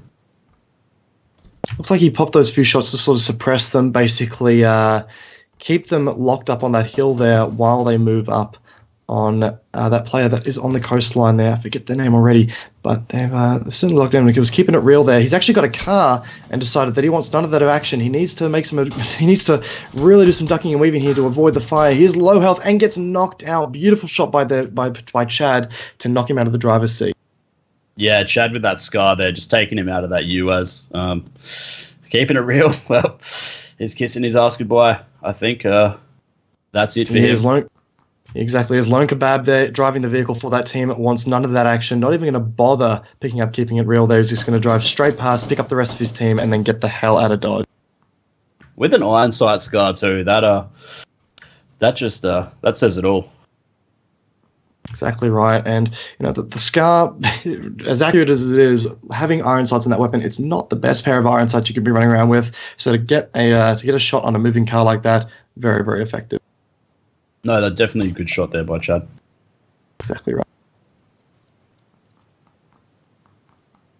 You are following Giannis, 34, appears to be making a move on this other team here, who are also running a bit of a duo strategy right now. They've split up on the northern side of the military base here. They appear to be making a break for it, actually. It looks like they've got their loot that they're at least somewhat happy with, happy enough to make a run out. It's actually Come-On's team and Come On and Navi. So the winners of the last round, they've decided they want none of that action. They're going to play the long game, try and get some more points as far as placements go, and then get the hell out of there. Yeah, Texter just sitting up here. He's got the Car 98. He's rocking an ACOG on it, so he doesn't have the best of scope, but just try and take a few pot shots, turn those guys away, give his team a bit of time just to make it up towards that bridge maybe first. Exactly right. We've also got a crate here, very far away from any players at all. So anyone who's bold enough to sort of make a dash for this crate now, they're going to be the only ones going for it. And it does have a Groza inside, so very, very powerful assault rifle, and it's going to net a huge reward for anyone who's going to be bold enough to sort of make a push there. Yeah, Groza in a close to mid situation is super powerful. I don't think anything really trumps it. The fire rate on that thing is just horrendous. It'd be like driving outside with a good old western hailstorm coming down on you. Like it rains bullets. Exactly right. It's a 7.62 weapon with stupid rate of fire, and for that rate of fire and its millimeter of weapon, it's a very, very accurate weapon as well, especially in full auto fire. So it's going to be, if someone gets their hands on that, extremely powerful weapon for the end game there. Yeah, we're on board with Suko here. These guys making a good old dash through the field. Probably going to pick some flowers or something, but probably not the best time to do it. I'm not too sure if anyone's got eyes over this way, but it is quite an open ridge, quite a few valleys around there. But yeah, no one's really close. They're pretty safe where they are. It is very open, and one of them has only got a shotgun, so you'd want to hope that slugs were in the game, but apparently they are not yet, so which makes that shotgun quite useless in that open field environment. Blue Charm with the Groza from the crate, we're just getting told now by Archer. So he's picked up the Groza. He's out on his own again. This guy, Ullaru's not even big enough to describe this guy's balls. He's gone from one crate to another. He's literally seen another plane come over, and he's going for crate loot. He's doing it. Blue Charm, you are my idol. He's the crate hunter. I'm going to deem you a medal just for the crate hunter. I've got to hand it to him. If he comes out here, picks up this crate, he'll have 2 crate weapons on board now, which is going to make him an extremely competitive player, especially if he can sort of begin to loot up and sort of link back up with the rest of his team here. Got the Groza loaded. He's ready to go. He's jumping around like a madman, making sure that no one can get a nice, easy shot on him. Drives the bike just a little bit closer here. Oh, hang on. No, he appears to be darting out of there. Maybe he wants none of that action, or he's waiting for other teams to sort of drive in, make sure he's safe for the loot. But if the map is anything to go by, he's got no one nearby him. So he's actually going to get himself a second crate here. The ball's on this guy. It's another Groza. Oh, we've got the Akimbo Groza. First time I've seen it on a CGL. Blue Charm, mate, you're my idol. That's unreal. He hasn't netted the greatest reward there. Same weapon, so he hasn't been able. If he went for it, it would have been completely redundant. But by the same token, points has to go to him for just being the ballsiest guy on the server right now. Not only did he's gone for 2 crates now solo. Doesn't really have a care in the world for what his team's doing. Just doing his own thing, and he plans to link up with them later on. Very, very ballsy indeed. Yeah, a team with 2 Grozers can be, especially in a close-quartered situation, which is what we've seen for the previous 2 games. Like, you get a squad with 2 guys in a building contesting another squad, and they both have Grozers. You can cut a whole team down in seconds, like literally, like at 2 seconds, and a whole team's dead. So like that can be quite powerful if he can link up with his team. If he did take that second Grozer. I don't believe he did. I think I saw an M16 on his back, so he must have left it there. Either he's relayed the information back to his team, or he's decided that, just taking the Groza, also taking the ammo from that crate, there will be enough. But yeah, he definitely didn't grab the second Groza, which, unfortunate, but by the same token, fortunately you can't play the pack mule character in this game, and you can't take all the weapons that you lay your eyes on. Yeah, a strat I've recently learned is, I've seen it done to me a couple of times, is downing a guy, and as he's walking away knowing that he's going to get finished off, he seems to drop all his items in bushes that, obviously don't end up on his crate. It's a tactics I've seen people use before. That could have been something that Blue Charm could have done then. He could have equipped that Grozer into his secondary slot, ran it off onto a bush and dropped it, and no one would have been none the wiser. But, heat of the moment, he's just opted to get the ammo and kind of get out of there. Very true. We're on board right now with BLT, who appears to know of Danizel's presence here. He's got his eyes on this building. Meanwhile, Danizel looks like he's going to make a push onto the roof here. He does. So BLT definitely got eyes on now. He's a bit slow to react, however. Dory decided not to go for the engagement. But then again, Danizel now out in the open. He might actually be attempting to bait BLT here. It looks like Danizel's team has got a bit of a flank on this guy's position now. So we've got Ablitz and JC to the northeast, to the east here. And meanwhile, we've got Volk pushing up on the right-hand side here as well with a UMP in hand. So if they play aggressively, if they get some grenades off, they might be able to get this team, get some nice and early kills on the board here.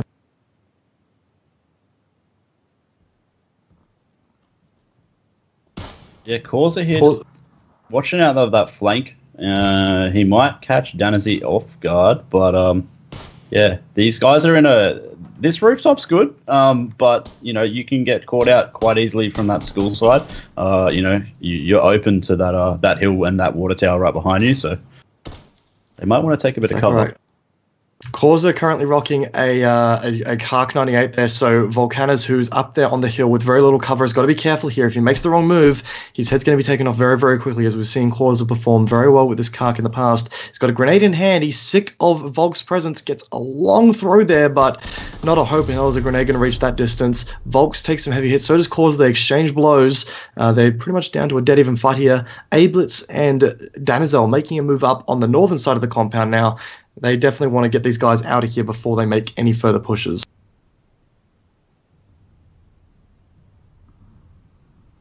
Yeah, you got Volcanized healing up there, up on that tree. He might have a few guys pushing up from his south out of school for a bit of support, but there's definitely going to be a bit of confrontation. If we go over to the to NZ Girl and stuff like that over on the west coast, those guys are pushing over into the swamp by the seams. No, going for a leisurely ride, compound to compound. Pretty happy out here, pretty free.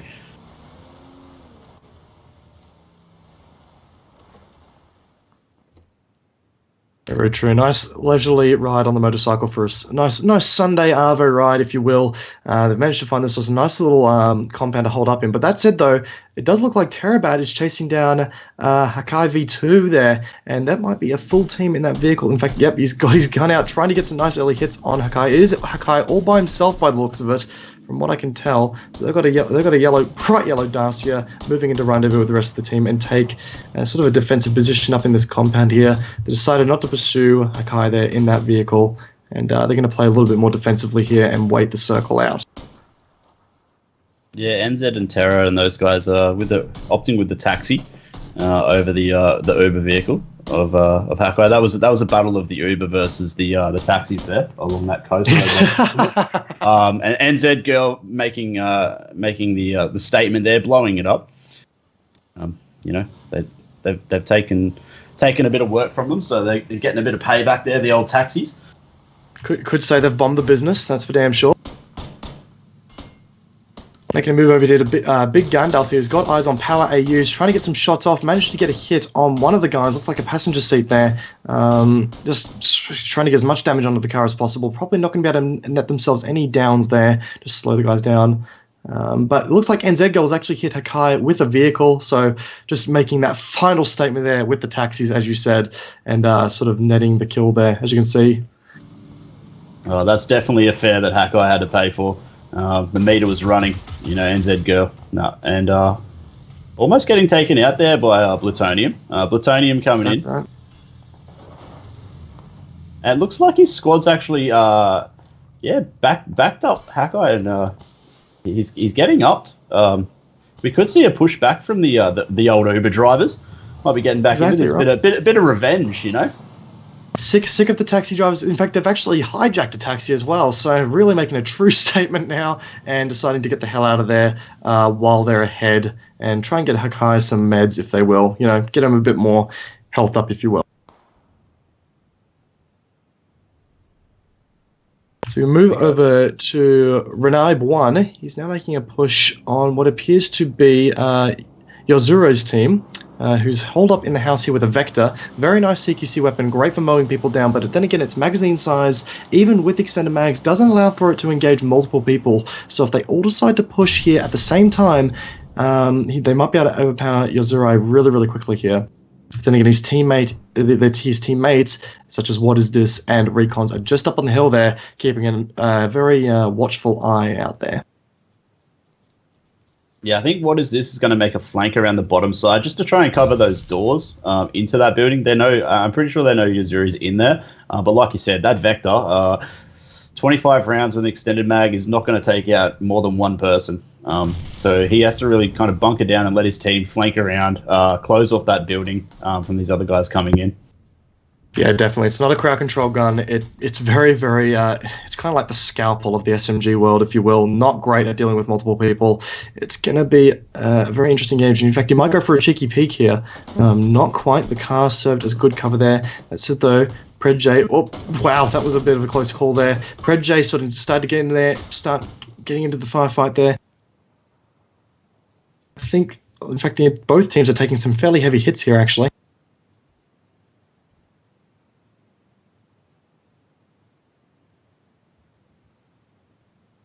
Yeah, well, so Power AU actually down right now, but Mikey Z managed to take out the other two teammates that were up there by What Is This. So What Is This now sort of stuck in a position of having to flank around, try and make do with what he can. Meanwhile, we've got a really awkward engagement here. Shotgun versus SMG. They're sort of waiting each other out, seeing who's going to make the first move. They've both popped stims.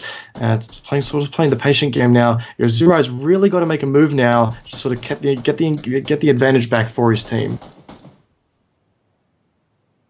Yeah, Pred J knocked out What Is This with the scar up there on the outside. So it's a battle of the Yuzuri getting a couple quick shots there. Power AU coming in with the AK though, trying to support his teammate. What Is This now finally down, which means that Yozuro is now the last person, I believe, for his team. Yuzuro does have an M4, I'm pretty sure, as his secondary there. Maybe a better option if he gets rushed here by multiple people, but he may not opt for it. Exactly. He is relying... Oh, wow! Oh. What a shot! That was thread the needle there. Franny B with the shotgun down the line. That was from downtown. That one had enough of his stuff. Just wanted to get the hell out of there and just make a nice little quick and cheeky pop there from around the corner. Very, very nicely played. That was a Wednesday barber fade. That one threw his head back in the seat. Meanwhile, we've got NZ healing up here, sort of stuck in a mini fortress as we've got, looks like we've got Kaskin and Grantastic sort of moving in on them as well. Meanwhile, K2 and Terabad moving up to support NZ Girl here and sort of get the engagement back in their favor. In fact, Kaskin has been downed, so he's trying to make a really, really quick return to cover there. NZ Girl making a push, trying to finish it off Kaskin there, but taking heavy fire from across. Has opted to kind of get back into that building where it's nice and warm and safe. She has actually managed to do it. So we've got Grantastic here, and I think it was one other person there on the last stage. Basically, they're the last two people for this team. And we got Edge, Oz, and Nutshot. We're on board with Nutshot now. Got an ACOG and an M16 in hand here. Great weapon for sniping over these long-range engagements. So if he sees any players out in the open here, he might actually get a couple of opportunities here and be able to capitalize on these. Yeah, a lot of players opting for that M16, even myself included these days. It's a high spawned weapon out of the AR set. It seems very accurate over a long distance. You get a 4 times on that and be lucky enough to get a what I like to call a crumb sausage or a suppressor for it. And that thing's very, very accurate. It is definitely one of the more accurate weapons for long-range firefights, which is where the majority of the engagements are going to happen in this game. So having an assault rifle that effective at long range, especially a semi-auto one at that, very, very effective at best. And the burst fire mode is not that bad on it either. It's very, very effective for those CQC firefights if you can land the hit.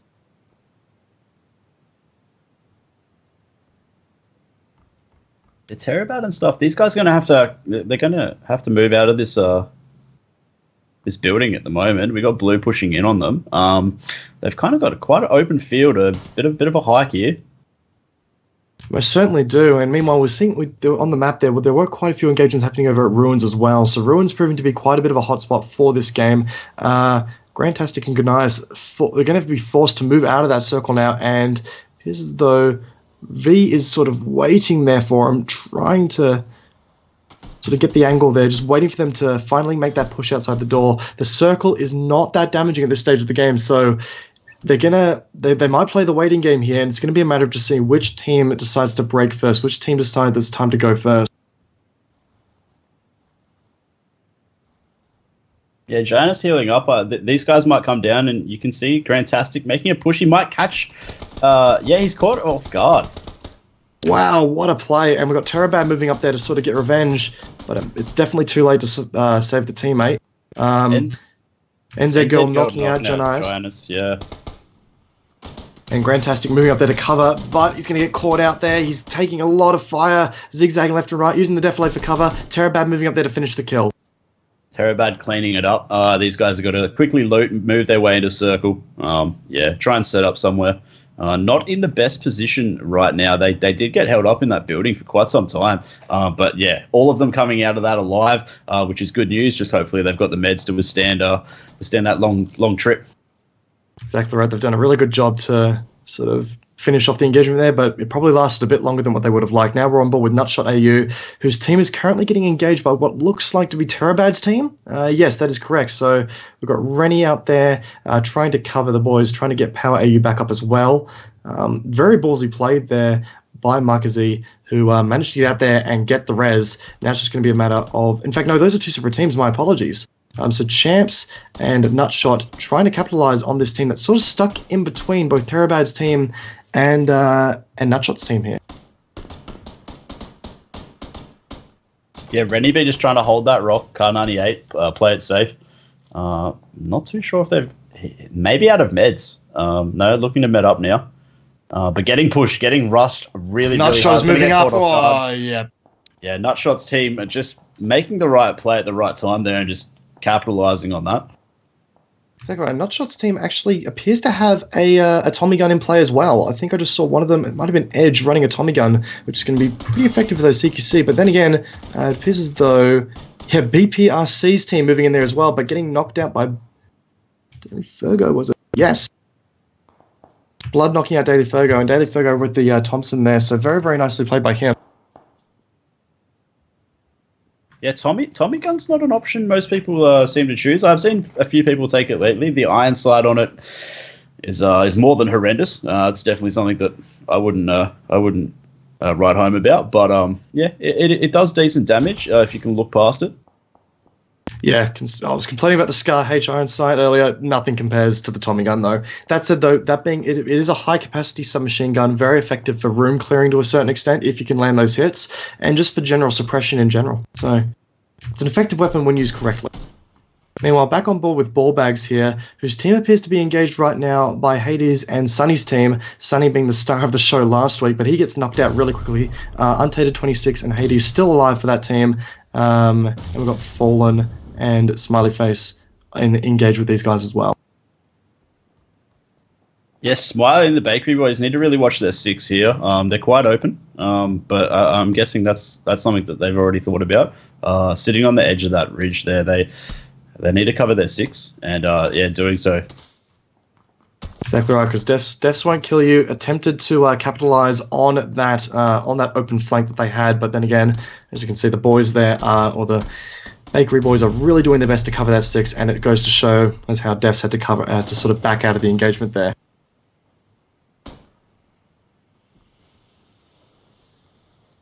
Def's still up and running though. He is on very low health, however, making him a very easy target, and he's gone. Yeah, Nutshot actually taking out Def's one too. What a really cheeky kill steal from him then, just sort of capitalizing, getting a nice and early kill point, or getting a nice kill point on the board there for his team. And Big Gandalf actually nailing what appeared to be Kim Jong-Nuk. So, very creative name there.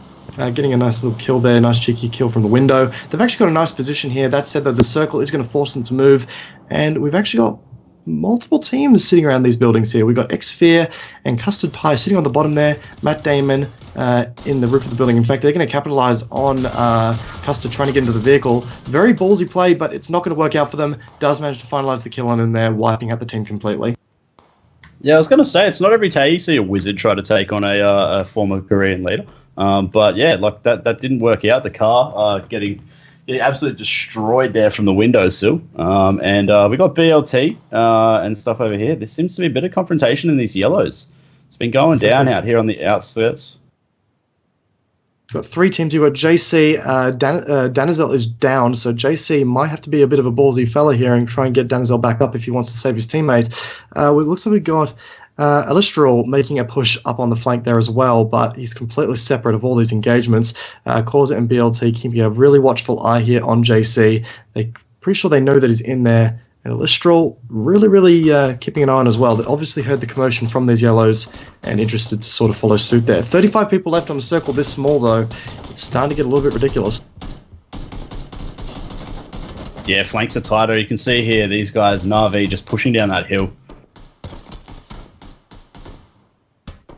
You're right, Na'Vi being one of the star players of tonight, he's actually really pulled through and made some epic plays here. Resolve caught out in the open with Funkster's down in the hill there. In fact, it looks like Na'Vi has actually been down, so Resolve is now the last person left for his team, and he has another team, Kenzetsu's team, pushing up on his rear, so shooting like that is going to give him away. There's a vehicle pushing up as well.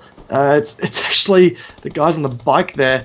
They might be able to score 1 roadkill there, but it's not going to happen. They're going to make a quick rush out of there. Blood's team is moving it, trying to make sure they don't get shot off the back there from Kenzetsu's team.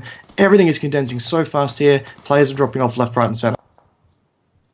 Yeah, Resolves has been playing really good all night. Definitely been one of the star players for Lunatics. He's been making his shots, making them count.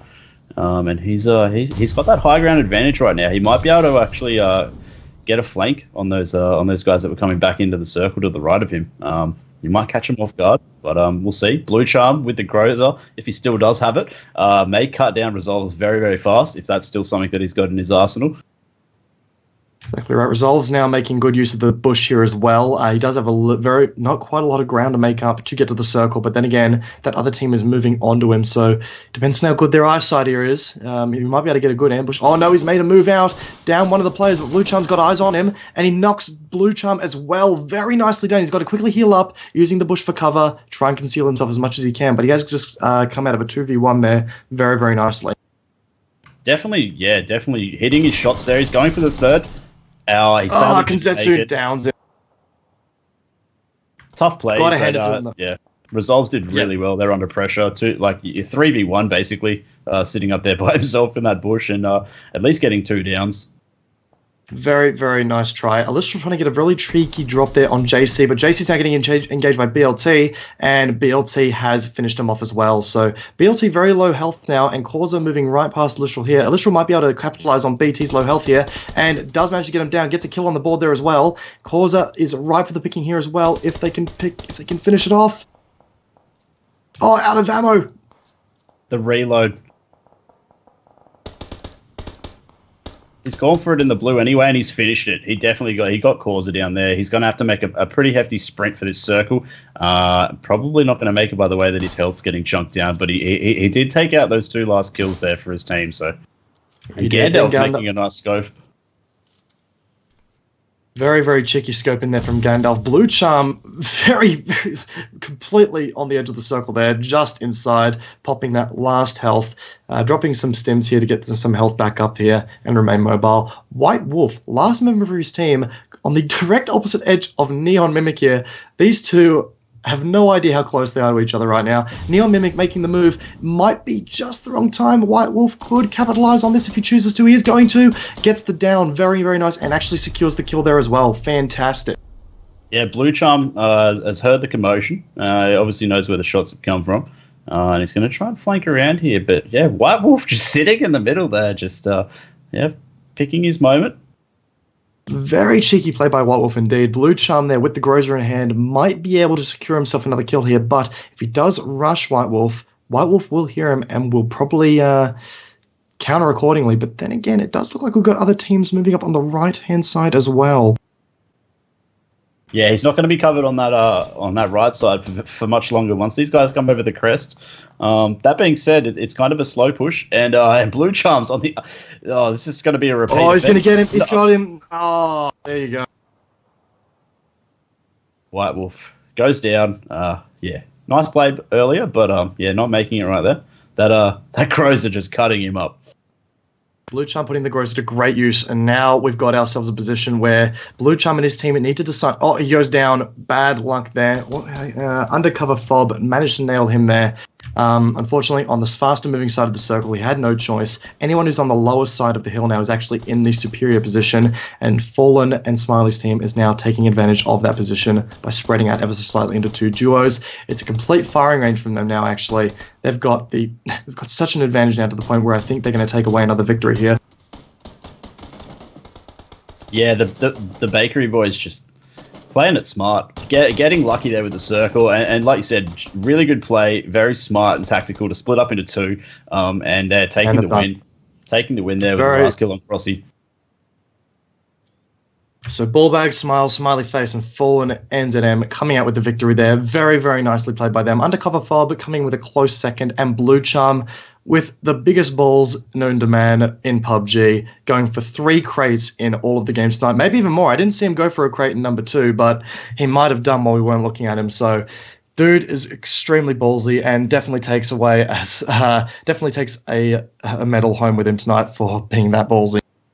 Like I said, balls the size of Uluru. Like, no one else did that.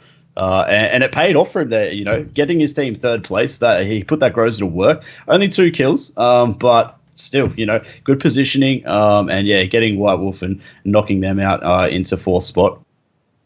Exactly right, guys. Anyway, we thank you all for joining us for the CGL Season 2 High Top Division for the games of 7 to 9 tonight. If you guys enjoyed it, please feel free to stick around for the next streamer, as we're going to be hosting them very, very shortly. Anyway, guys, I've been Kamikaze. I've been with Dwarf here tonight. Thank you very much for joining us. We'll see you next time. Been a pleasure, guys. Take it easy.